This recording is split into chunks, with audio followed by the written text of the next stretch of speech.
'Cause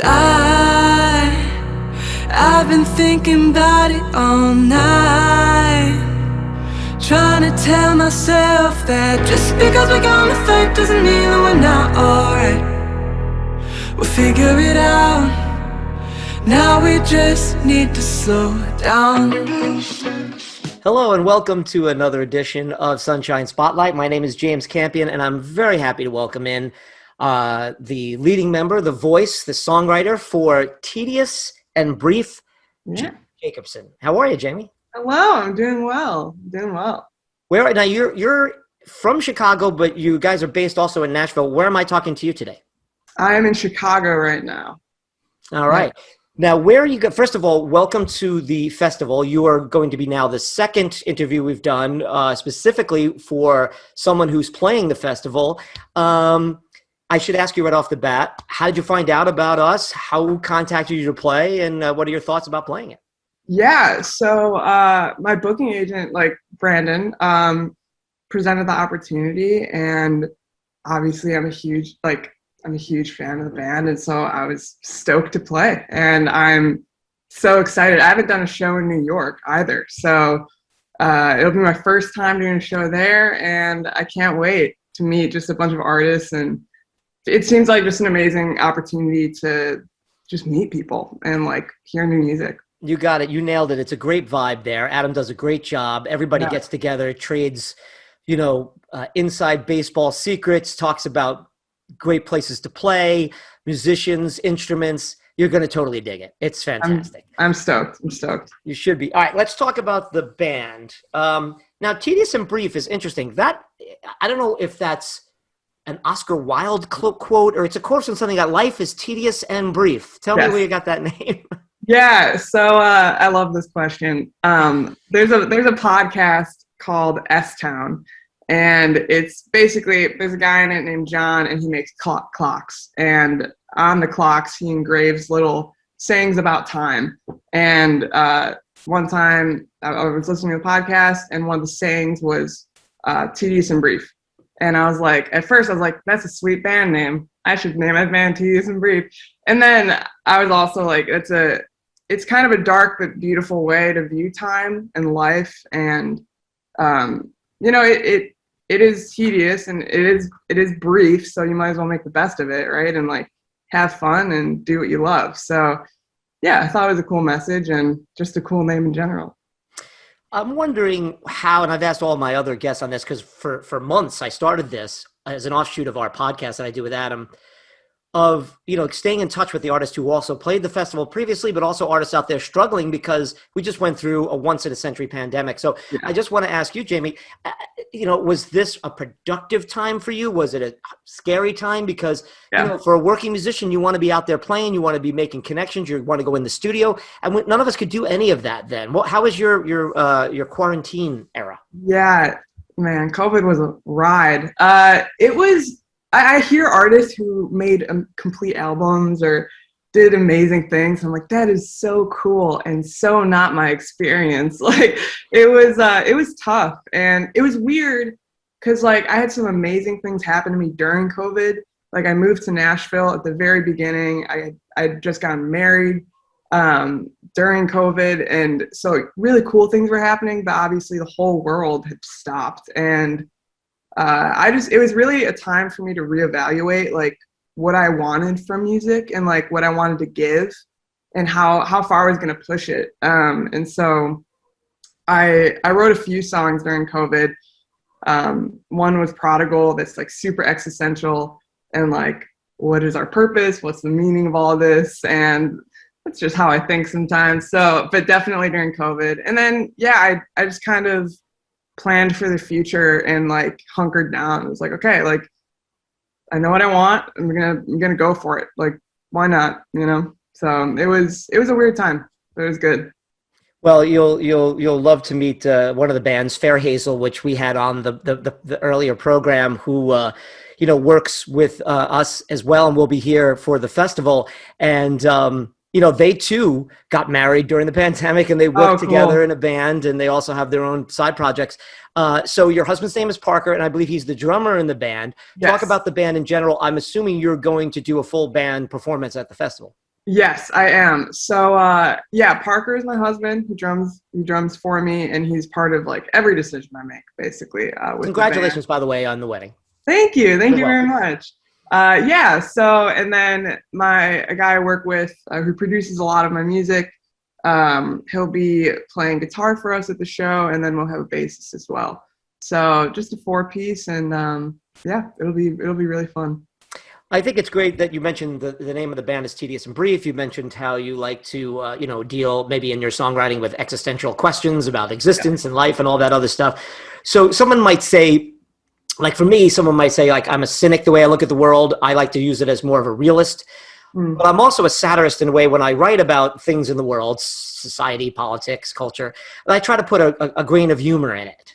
And it seems to me just the title of the band and a video that we're going to play of a song that you have out called Middle Class, which deals with the tedium and the brevity, if you will, of being in a middle class, which is a shrinking concept today. So it used to be one of those things, I'm so middle class, but now people are clinging to it. I want to talk a little bit about the video before we play it, because there is a lot of humor in this video in the way you handle the subject. Is that how you're nodding your head? So is that how you approach writing about subjects that are, on a larger scale? Yeah, it really depends. I try to not take myself too seriously, because I think I try to just have, like, I talk about like some like deep, just like thoughts and concepts about the world, and I never want to come off pretentious or as though I know more than others. And I think with this song in particular, it's funny. I was working a 9-to-5 just as I graduated college, and I hated it. It was a horrible work environment. And I was like, and I just got in a house. I just got married. I'm in the suburbs of Nashville, and I'm like, man, I am like playing into everything that like everyone would have dreamed for me, and I am just not happy. Like, I'm not happy here. And and I was just like, this we've been painted this like American dream that I just don't think works for everybody. And so the video definitely has humor, because it is a song about feeling stuck and feeling like you kind of made a decision quickly without really thinking about what you wanted. And so, in the video, we could talk about it once we watch it, but there's definitely humor involved in it for sure. Yeah. And let me just say, an Oscar has to go to Parker, who comes across as a classic automaton in this, with this vacuous smile on his face and just doing these drum fills that are perfect, but he just looks like he is also stuck existentially and physically in the suburbs somewhere. And it's I mean, you're great in it, because, and I just watched it a couple of times, obviously preparing for this, but I was just laughing every time he comes on. It nails the theme of what he did here. So fine job, Parker. Yeah, his mustache really made a debut here, and it was glorious mustache.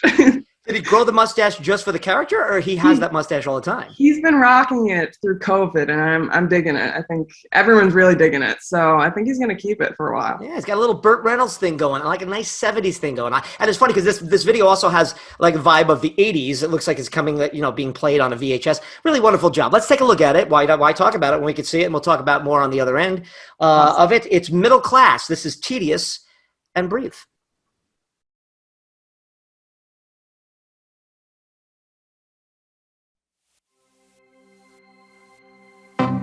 We made that choice.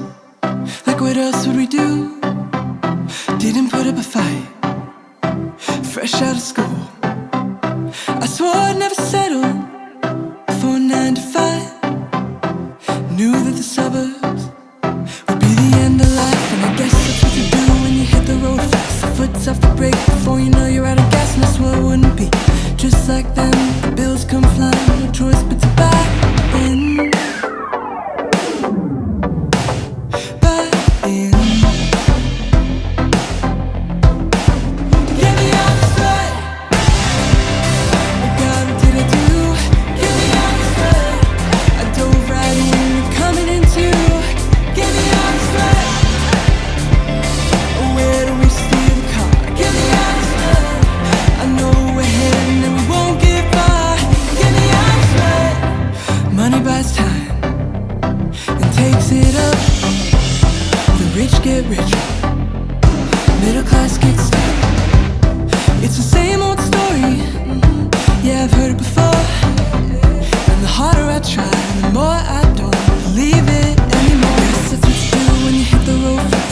yourself a break before you know you're out of gas, and I swore it wouldn't be just like them, but the bills come flying, no choice but to buy in. Buy in. Get me out this way. Oh God, what did I do? Get me out this way. I dove right in, you're coming in too. Get me out this way. Oh, where do we steer the car? Get me out this way. I know where we're heading and we won't get far. Get me out this way. Think I might be drunk and I think I lost my phone. Get me out this way. I call you up and I make you take me home. Get me out this way. Find me on the corner. I think you missed my call. Get me out this way. I lost my mind and I'm headed for the fall. I think I might be drunk and I think I lost my phone. I call you up and I make you take me home. I'm on the corner, I think you missed my call. I lost my mind and I'm headed for the fall. I think I might be drunk and I think I lost my phone. I call you up and make you take me home. I'm on the corner, I think you missed my call. I lost my mind and I'm headed for the fall. Get me out this way. Oh God, what did I do? Get me out this way. I dove right in, you're coming in too. Get me out this way. Where do we steer the car? Get me out this way. I know where we're heading and we won't get far. Get me out this way. Think I might be drunk and I think I lost my phone. Get me out this way. I call you up and I make you take me home. Get me out this way. Find me on the corner. I think you missed my call. Get me out this way. I lost my mind and I'm headed for the fall. Might use nothing on that.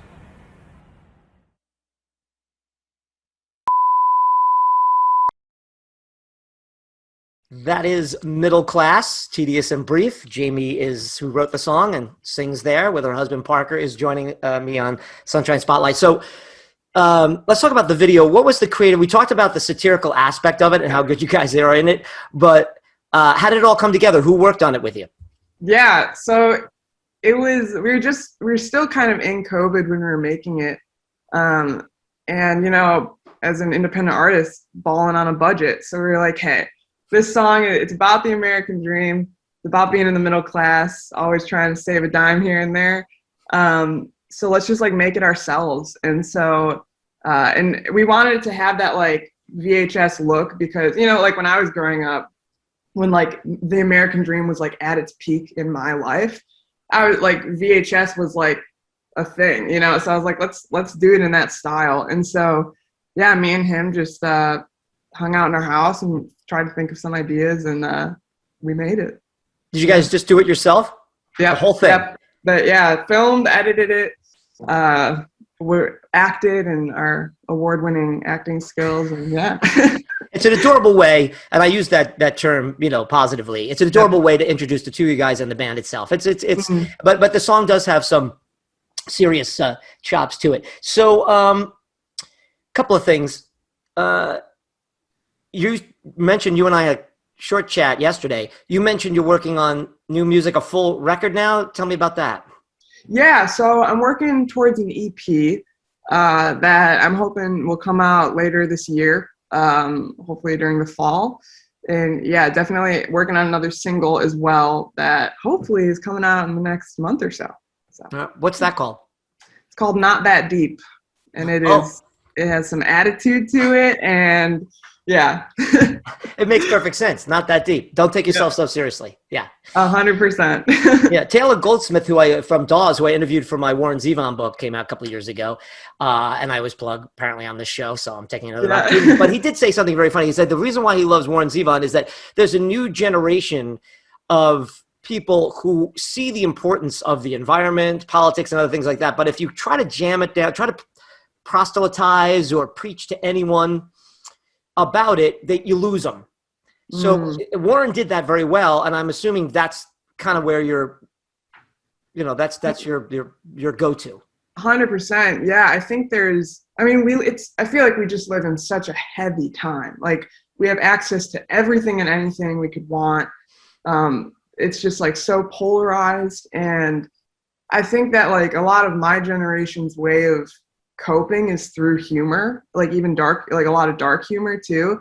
And I think that's a cool way to connect with people, while also like communicating like about real things. And not everything I do is hidden through like by humor, or like I don't use humor in everything, but yeah, I think there's a balance in like talking about serious things while also still being able to have a good time and like have fun with people. Yeah, I mean, I just wanted to qualify. You guys eschew the whole ironic thing. There's no irony here. You're expressing something that's important, but you're just not. It's not like this, Yeah. Because it is music. It's art. So, and you do it really beautifully. I really do enjoy your work. Okay, let's talk about playing live. So nobody could do it for so long, and now it's exploding everywhere. Yeah. Everyone's going on tour. My pal's leaving soon. Adam Duritz is going to be touring with two people. Counting Crows is going to be touring with two really good friends. One, Matt Susich, who's been on the show, and of course our friend Sean Barner. So it's just like everybody, Stephen Kellogg and Eric Hutch, everybody's going back on the road. So I'm assuming you guys are have something planned, and maybe that's why you're swinging through New York in October. Yeah, for sure. We have a bunch of just like one-offs planned this year that I'm so excited about, as well as I have a Midwest tour coming up in December, I believe, and then I'm going on tour with Wheelwright in October. Yeah, and then obviously New York. I'm so stoked. Now you've been to New York before, but you just haven't played there. Yeah, I just haven't played. Yeah, I love that. I love the newbies because they get so excited about the situation. And also it's a great way to be introduced to New York City because it's not always, as it has been well documented in the annals of entertainment, the most welcoming or softest places to land. But that place provides it. And for a plug for Underwater Sunshine Festival, it's a place where artists can get the New York milieu without having to deal with, oh my God, there's 5 people in this room and nobody's paying attention, or, we're opening for a band that doesn't give a crap about us. It's a great way to meet other artists, as we said before. So you guys are going to have a blast. And we should mention, for a point of plugging, it's going to be October 8th and 9th at the Rockwood Music Hall, another great room with 3 different rooms, and everyone has a different vibe to it, if I could use that word again. And the audiences are pumped and ready. And we're hoping that these shows, because Adam and I haven't been able to get back to podcasting because of all the media he's done on the new record, new music he's been writing, and just ramping up for the first tour in 2 years. So we're trying to use this as a way to plug. Is there anything that I failed to ask you, Jamie, that you'd like to share with the people? Like, maybe I got one, just in closing. Yeah. What are you thinking about for the future of Tedious and Brief? What do you envision for you guys over the next, not 10 years, but just the next 12 months? Great question. I think I'm really excited to tour. Like you said, like COVID, I had a bunch of stuff lined up and then COVID happened, and that's the story of every artist. And so I'm really excited to just get out there. I want to really grow my fan base and just like meet people, hang out with people, be with people finally. And then also just, create work that I'm really proud of and that I think is strong and can relate to people. Well, that's a nice list.